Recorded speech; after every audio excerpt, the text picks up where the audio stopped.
क्या आप जानते हैं, एक समय बलराम जी ने क्रोध में हस्तिनापुर पर आक्रमण कर दिया था। क्या भीष्म पितामह बलराम जी से टकरा पाए थे? क्या किया था कर्ण और दुर्योधन ने? बलराम जी ने हस्तिनापुर पर क्यों चढ़ाई की? इस रोचक वृतांत को पूरी तरह से जानने के लिए वीडियो के अंत तक बने रहें। धर्मकांता में आपका स्वागत है। अगर आपको ये वीडियो पसंद आए तो इसे लाइक करें और हमारे चैनल को सब्सक्राइब जरूर करें। भगवत पुराण के 10वें स्कंद तथा ब्रह्मा पुराण के 84 अध्याय में इस कथा का वर्णन हमें मिलता है। जामवती नंदन सांब जब अकेले ही बड़े बड़े वीरों की उपस्थिति में स्वयंवर से दुर्योधन की पुत्री लक्ष्मणा को हर लाए थे, इससे कौरवों को बड़ा क्रोध हुआ। वे बोले, ये बालक बहुत दीठ है, देखो तो सही, इसने हमें नीचा दिखाकर बलपूर्व हमारी कन्या का अपहरण कर लिया। वे तो इसे चाहती भी नहीं थी। इस दीठ को पकड़कर बांध लो। यदि यदुवंशी लोग रुष्ट भी होंगे तो वे हमारा क्या बिगाड़ लेंगे? यदि वे लोग अपने लड़के के बंदी होने का समाचार सुनकर यहाँ आएंगे तो हम लोग उनका घमंड चूर चूर कर देंगे।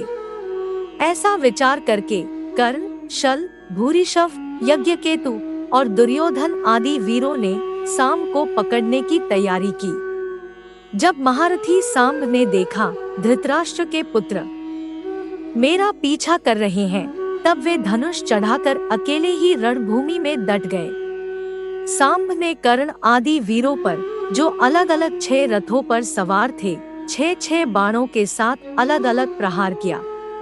इसके बाद उन 6 वीरों ने एक साथ मिलकर सबको रथहीन कर दिया। 4 वीरों ने अपने एक एक बाण से उनके 4 घोड़ों को मारा। एक ने सारथी को, एक ने सांब का धनुष काट डाला। इस तरह कौरवों ने बड़े कष्ट और कठिनाई से सांब को रथहीन करके बांध लिया। इसके बाद वे उन्हें और अपनी कन्या लक्ष्मणा को लेकर हस्तिनापुर लौट आए। नारद जी से ये समाचार सुनकर यदुवंशियों को बड़ा क्रोध आया। वे महाराजा उग्रसेन की आज्ञा से कौरवों पर चढ़ाई करने की तैयारी करने लगे। बलराम जी ने कुरुवंशियों और यदुवंशियों की लड़ाई को ठीक ना समझा और क्रोधित यादववंशियों को शांत कर स्वयं रथ पर सवार होकर हस्तिनापुर गए। उनके साथ कुछ ब्राह्मण और यदुवंश के कुछ बड़े बूढ़े भी गए। हस्तिनापुर पहुंचकर बलराम जी एक नगर के बाहर एक उपवन में ठहर गए। बलराम जी का आगमन सुनकर कौरवों के प्रसन्नता की सीमा नहीं रही। उन्होंने बलराम जी के पास पहुंचकर उनका सत्कार किया। तदंतर परस्पर उन दोनों ने एक दूसरे का कुशल मंगल पूछा। उन्होंने कहा, महाराजा उग्रसेन ने तुम लोगों के लिए एक आज्ञा दी है, तुम लोग ध्यान से सुनो और उसका पालन करो। उग्रसेन जी ने कहा है कि हम जानते हैं कि तुम लोगों ने एक साथ मिलकर अधर्म से अकेले सांब को हरा दिया और बंदी बना लिया। ये सब हम इसलिए सह लेते हैं क्योंकि हमारे संबंधों में परस्पर बैर ना पड़े, एकता बनी रहे। अतः आप झगड़ा ना बढ़ाओ, सांब को उसकी कुल वधू के साथ भेज दो। ये बात सुनकर कुरुवंशी क्रोध से तिलमिला उठे। वे कहने लगे, सचमुच काल की चाल को कोई टाल नहीं सकता। तभी तो आज पैरों की जूती आज उस सर चढ़ना चाहती है जो श्रेष्ठ मुकुट से सुशोभित है। इन यदुवंशियों के साथ हमने किसी तरह विवाह संबंध कर लिया। ये हमारे साथ सोने, बैठने और एक पंक्ति में खाने लगे।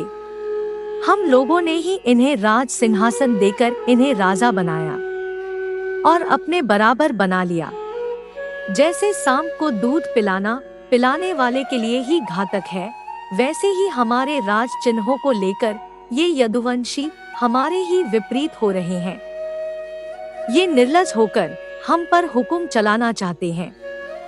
भीष्म आदि के बल और धन संपत्ति के घमंड में चूर वे कुरुवंशी बलराम जी को दुर्वचन कहकर हस्तिनापुर लौट गए।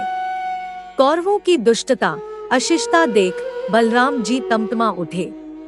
तभी वे जोर से हंसकर कहने लगे, जिन लोगों को अपने कुलीनता, बाल, पौरुष, धन का घमंड हो जाता है, वे शांति नहीं चाहते। उनको दमन करना, रास्ते पर लाना समझाना नहीं है, बल्कि दंड देना है। जरा देखो तो सही, सारे यदुवंशी और श्री कृष्ण भी क्रोध से भरकर लड़ाई के लिए तैयार हो रहे थे। मैं ही उन्हें समझा बुझाकर सुलह करने के लिए यहाँ आया। फिर भी ये मूर्ख ऐसी दुस्साहस कर रहे हैं। इन्हें शांति प्यारी नहीं, प्रलय प्यारी है। हम लोग जूते हैं और ये कुरुवंशी स्वयं सर हैं। ये लोग शौर्य, उन्मत्त, घमंडी कौरव, पागल से हो रहे हैं। इनकी एक एक बात कपूत से भरी सर पैर की है। आज इन्हें दंड देकर इनके होश ठिकाने लगाऊंगा। आज मैं सारी पृथ्वी को कौरवहीन कर डालूंगा। आज उग्रसेन ही समस्त राजाओं के राजा बनकर रहेंगे। अब मैं इस पृथ्वी को कौरवों से रहित करके ही द्वारकापुरी को लौटूंगा। भीष्म, कर्ण, दुर्योधन तथा द्रोण आदि अन्य कौरवों को उनके हाथी, घोड़ों, रथों सहित मार डालूंगा और सांब को उसकी पत्नी सहित द्वारका ले जाऊंगा। ऐसा कहकर बलराम जी क्रोध से भर गए। वे अपना हल लेकर खड़े हो गए। उन्होंने अपने हल का मुंह नीचे की ओर कर चार दीवारी की जड़ में सा कर खींचा। इसे पूर्ण हस्तिनापुर डगमगाने लगा। बलराम जी हस्तिनापुर को उखाड़कर उसे डुबाने के लिए बड़े क्रोध से गंगा जी की ओर खींचने लगे। जब कौरवों ने देखा हमारा नगर तो गंगा जी में गिरने लगा है, तब वे घबरा उठे। भीष्म, दुर्योधन सहित समस्त कौरव व्याकुलचित होकर हाहाकार करने लगे।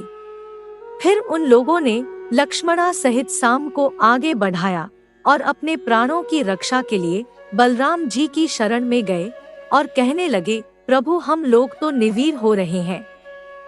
हमारी बुद्धि बिगड़ गई है, इसीलिए आप हम लोगों के अपराध क्षमा कर दीजिए।